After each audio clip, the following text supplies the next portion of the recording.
കൃഷ്ണ ഗുരുവായൂരപ്പ ശരണം. ഹരകൃഷ്ണ ചാനലിലേക്ക് ഏവർക്കും സ്വാഗതം.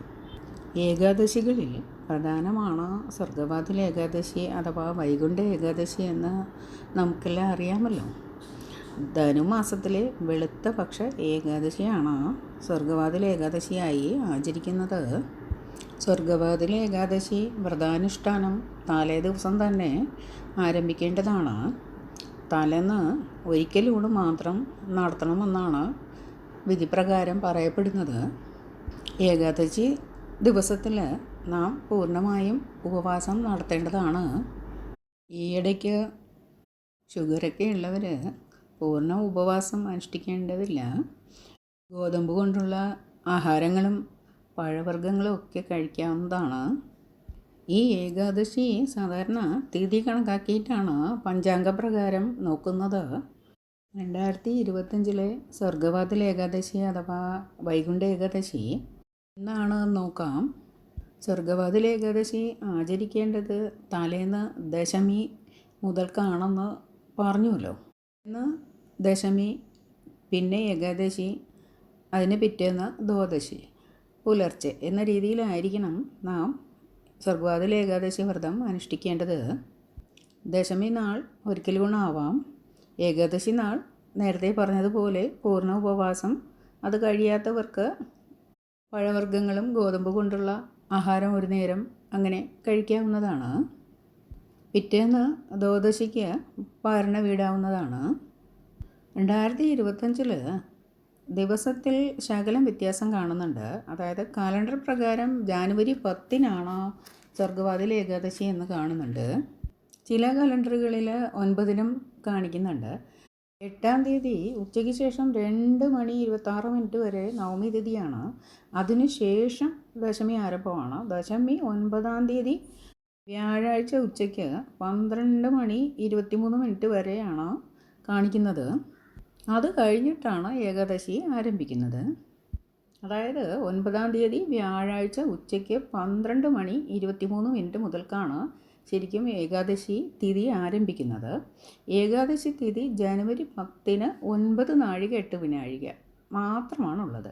അതായത് രാവിലെ 10:21 വരെയാണ് നമുക്ക് ഏകാദശി തിഥി ഉള്ളത്. ചുരുക്കി പറയുകയാണെങ്കിൽ 9 തീയതി വ്യാഴാഴ്ച ഉച്ചയ്ക്ക് 12:23 മുതൽക്ക് 10 തീയതി വെള്ളിയാഴ്ച രാവിലെ 10:21 വരെയാണ് ഏകാദശി ഉള്ളത്. സ്വർഗവാതിൽ ഏകാദശി എന്നുള്ളത് അന്ന് രാവിലെ 10:21 കഴിയുകയാണ്. വ്രതം എടുക്കുന്നവർക്ക് എന്ത് ചെയ്യാമെന്ന് നോക്കാം. സാധാരണ ദശമി മുതൽക്കാണല്ലോ വ്രതം തുടങ്ങേണ്ടത്. അതായത് ദശമി ബുധനാഴ്ചയാണ്. അന്ന് ഒരിക്കലും നിർബന്ധമില്ല. നാമജപാദികൾ ചെയ്യാം. വ്യാഴാഴ്ച ഒരു 12:30 മുന്നേ ഒരിക്കലൂണ് കഴിക്കാം. കാരണം 12:30 ആകുമ്പോഴത്തേക്കും ഏകാദശി ആരംഭമായല്ലോ. പിറ്റേന്ന് 10:21 വരെയാണല്ലോ ഏകാദശി വരുന്നത്. ആ സമയം കഴിഞ്ഞാൽ വ്രതം മുറിക്കാമോ എന്ന് നമുക്ക് നോക്കാം. പൂർണ്ണ ഉപവാസമുള്ളവർക്ക് ശരിക്ക് ആ സമയം കഴിഞ്ഞാൽ വിധിപ്രകാരം വ്രതം മുറിക്കാൻ പാടില്ല. അതായത് ദ്വാദശി സൂര്യോദയം മുതൽക്കുള്ള സമയം നോക്കിയിട്ടാണ് ഏകാദശിക്കൊക്കെ വ്രതം മുറിക്കേണ്ടത്, അതായത് വ്രതം പൂർത്തിയാക്കേണ്ടത്. പ്രകാരം നോക്കുകയാണെങ്കിൽ ശനിയാഴ്ച രാവിലെ 8:23 വരെ വ്രതം ആചരിക്കേണ്ടത് ഉത്തമമാണ്. എന്നിരുന്നാലും വെള്ളിയാഴ്ച ദിവസം 10:21 കഴിഞ്ഞതിന് ശേഷം വ്രതം മുറിക്കുന്നത് തെറ്റാണെന്ന് പറയാനില്ല. എന്നിരുന്നാലും പൂർണ്ണമായ ഏകാദശി വ്രതം എന്നുള്ളത് വ്യാഴാഴ്ച, അതായത് 9 തീയതി 12:23 ശേഷം വെള്ളിയാഴ്ച 10:21 രാവിലെ വരെയാണ്. നാം പൂർണ്ണ ഉപവാസമായിട്ട് ചെയ്യുകയാണെങ്കിൽ ഈ സമയം നമുക്ക് നോക്കാം. ഇപ്രകാരം ചെയ്യുന്നതാണ് ഉത്തമ വ്രതം എന്ന് പറയുന്നത്. മധ്യമവ്രതം എടുക്കാവുന്നവർ 10 തീയതി ഒരിക്കലൂണും കഴിക്കാവുന്നതാണ്. ഇപ്രാവശ്യം ഇങ്ങനെയൊക്കെയാണ് ഏകാദശിയുടെ നാൾ വരുന്നത്. പൂർണ്ണവ്രതം എടുക്കുന്നവർക്ക് പാരണ സമയം ദ്വാദശി ദിവസം രാവിലെ 6:40 മുതൽ 8:21 വരെയാണ്. മൂരൻ എന്ന അസുരൻ ലോകത്തിന് ഭീഷണിയായി മാറിയപ്പോൾ അവനെ വധിക്കുവാനായി മഹാവിഷ്ണുവിൽ നിന്ന് അതീവ സുന്ദരിയും ശക്തിശാലിനിയുമായ ഒരു ദേവി ആവിർഭവിച്ചു. ഈ ദേവി അവതാരം സംഭവിച്ച ദിവസമാണ് ഏകാദശി ദിവസമായിട്ട് അറിയപ്പെടുന്നത്. ആ ദേവിയെ ഏകാദശി ദേവി എന്ന് വിളിക്കുന്നു. തുടർന്നുണ്ടായ ഘോര യുദ്ധത്തിൽ ഏകാദശി ദേവി മുരനെ വധിക്കുകയുണ്ടായി. മഹാവിഷ്ണു ഏകാദശി ദേവിക്ക് ഒരുപാട് വരങ്ങൾ കൊടുത്തു. ഈ ദിനത്തിൽ മഹാവിഷ്ണുവിനെ ഭജിക്കുന്ന ഏവർക്കും സ്വർഗവാതിൽ തുറന്നിരിക്കുന്നതാണ് എന്ന് ഭഗവാൻ ഏകാദശി ദേവിയോട് പറഞ്ഞു. ഇതുമായി ബന്ധപ്പെട്ടാണ് ഏകാദശി ദിനത്തിൽ നാം അരിയാഹാരം കഴിക്കാൻ പാടില്ല എന്ന് പറയുന്നത് എന്താണ് എന്ന് പറയപ്പെടുന്നത്.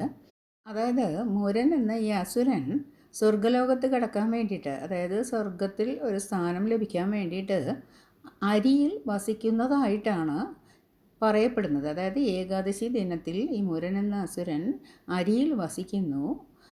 മുരൻ എന്ന ഈ അസുരന് സ്വർഗത്തിൽ പ്രവേശനം ലഭിക്കാൻ വേണ്ടിയാണ് ഈ അരിയിൽ വസിക്കുന്നത്. അതുകൊണ്ടാണ് ഏകാദശി ദിനത്തിൽ നാം അരിയാഹാരം കഴിക്കാൻ പാടില്ല എന്ന് പറയുന്നത്.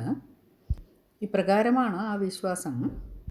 വൈകുണ്ഠ ഏകാദശി ദിവസത്തിൽ ലോകത്തെല്ലായിടത്തുമുള്ള വിഷ്ണു ക്ഷേത്രത്തിൽ, ശ്രീ പത്മനാഭസ്വാമി ക്ഷേത്രം, ഗുരുവായൂർ ക്ഷേത്രം തുടങ്ങിയ വിഷ്ണു ക്ഷേത്രങ്ങളിൽ പ്രത്യേക പ്രാർത്ഥനകളും ആചാരങ്ങളും നടക്കാറുണ്ട്.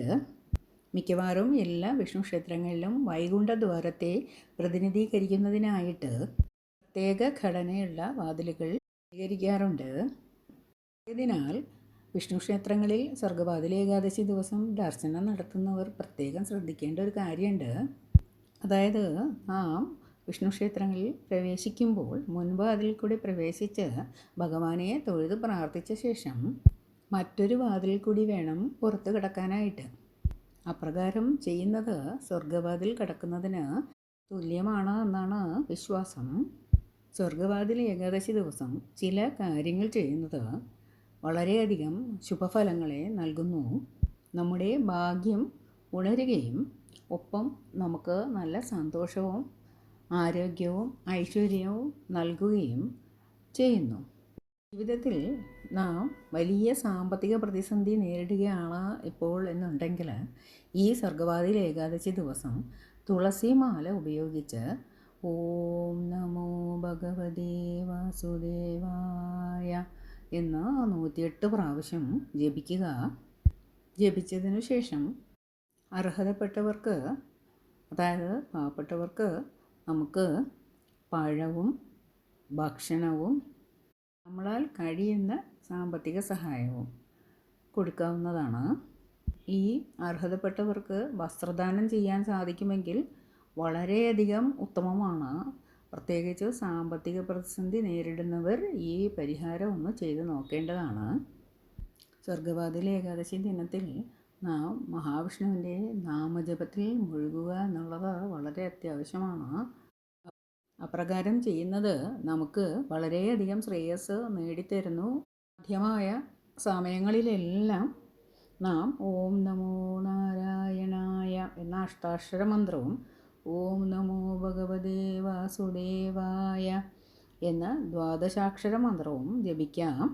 ഒപ്പം ഭഗവത് സ്വരൂപത്തെ പ്രകീർത്തിക്കുന്ന വിഷ്ണു സ്തോത്രം ജപിക്കുന്നത് അത്യുത്തമമാണ്. വിഷ്ണു സഹസ്രനാമം തീർച്ചയായിട്ടും ജപിക്കുക അല്ലെങ്കിൽ ശ്രവിക്കുക. ഭഗവാനെ മനസ്സിൽ ധ്യാനിച്ച് ഭഗവത് രൂപം മനസ്സിൽ സങ്കല്പിച്ചിട്ട് വേണം നാമജപം. ഒരു കുഞ്ഞു നെയ്വിളക്ക് കത്തിച്ച് വയ്ക്കാമെന്നുണ്ടെങ്കിൽ അത് വളരെയധികം ശ്രേയസ്കരമാണ്. ആ ദിവസത്തിൽ വിഷ്ണു സ്തോത്രം ഇപ്രകാരമാണ്: ശാന്താകാരം ഭുജഗശയനം പത്മനാഭം സുരേശം വിശ്വാധാരം ഗഗനസദൃശം മേഘവർണം ശുഭാംഗം രശ്മീകാന്തം കമലനയനം യോഗിഹൃദ്ധ്യാനഗമ്യം വന്ദേ വിഷ്ണും ഭവഭയകരം സർവലോകൈകനാഥം.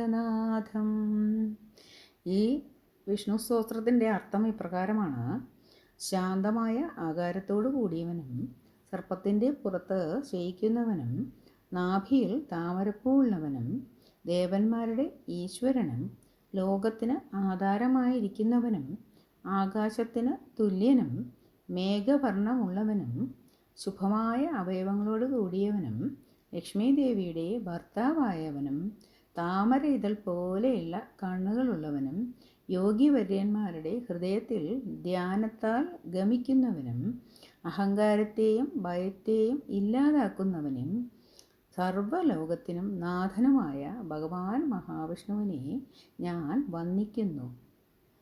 ഇനി സമ്പൽ സമൃദ്ധിക്കും ഐശ്വര്യലബ്ധിക്കുമായി നാരായണ ഗായത്രി കുറഞ്ഞത് 12 തവണ ഈ ദിവസത്തിൽ ജപിക്കാവുന്നതാണ്.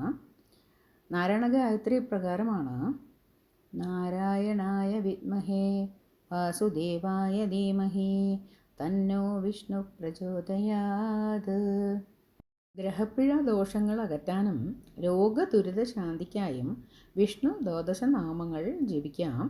ഓം നമോ ഭഗവതേ വാസുദേവായ എന്ന ദ്വാദശാക്ഷരി മന്ത്രം 108 തവണ ജപിച്ച ശേഷമാണ് വിഷ്ണു ദ്വാദശനാമങ്ങൾ ജപിക്കേണ്ടത്. 12 തവണ ജപിക്കുന്നത് അത്യുത്തമം. കുറഞ്ഞത് 3 തവണയെങ്കിലും ജപിക്കുക. വിഷ്ണു ദ്വാദശനാമങ്ങൾ പ്രകാരമാണ്: ഓം കേശവായ നമഃ, ഓം നാരായണായ നമഃ, ഓം മാധവായ നമഃ, ഓം ഗോവിന്ദായ നമഃ, ഓം വിഷ്ണവേ നമഃ, ഓം മധുസൂദനായ നമഃ, ഓം ത്രിവിക്രമായ നമഃ, ഓം വാമനായ നമഃ, ഓം ശ്രീധരായ നമഃ, ഓം ഋഷികേശായ നമഃ, ഓം പത്മനാഭായ നമഃ, ഓം ദാമോദരായ നമഃ. കലിദോഷ നിവാരണ മന്ത്രം 9 തവണ ജപിച്ചാൽ മാലിന്യങ്ങൾ അകന്ന മനസ്സ് സൂര്യനെ പോലെ തെളിവുറ്റതാകും. 108 തവണ ജപിക്കുന്നത് ശ്രേഷ്ഠമാണ്.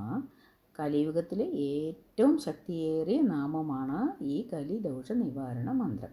കലിദോഷ നിവാരണ മന്ത്രം പ്രകാരമാണ്: ഹരേ രാമ രാമ രാമ ഹരേ ഹരേ, ഹരേ കൃഷ്ണ കൃഷ്ണ കൃഷ്ണ ഹരേ ഹരേ.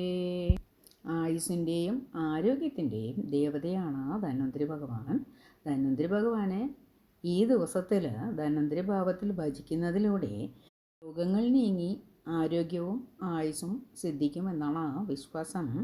ധന്വന്തരി ഗായത്രി ഇപ്രകാരമാണ്: ഓം വാസുദേവായ വിദ്മഹേ വൈദ്യരാജായ ധീമഹേ തന്നോ ധന്വന്തരി പ്രചോദയാത്. ഇപ്രകാരമുള്ള നാമജപത്തോടൊപ്പം നമുക്ക് ഈ സർഗ്ഗവാതിൽ ഏകാദശി അഥവാ വൈകുണ്ഠ ഏകാദശി ആചരിക്കാം. മഹാവിഷ്ണുവിൻ്റെ, നമ്മുടെ ശ്രീ പത്മനാഭസ്വാമിയുടെ, നമ്മുടെ ഗുരുവായൂരപ്പ ഭഗവാന്റെ അനുഗ്രഹം ഏവർക്കും ഈ സർഗ്ഗവാതിൽ ഏകാദശി ദിനത്തിൽ ഉണ്ടാകട്ടെ എന്ന് പ്രാർത്ഥിക്കുന്നു. ഏവർക്കും ഭഗവാന്റെ ശ്രീകോവിൽ ദർശനവും ലഭിക്കട്ടെ എന്ന് പ്രാർത്ഥിക്കുന്നു. ഹരേ കൃഷ്ണ. സർവം കൃഷ്ണാർപ്പണമസ്തു.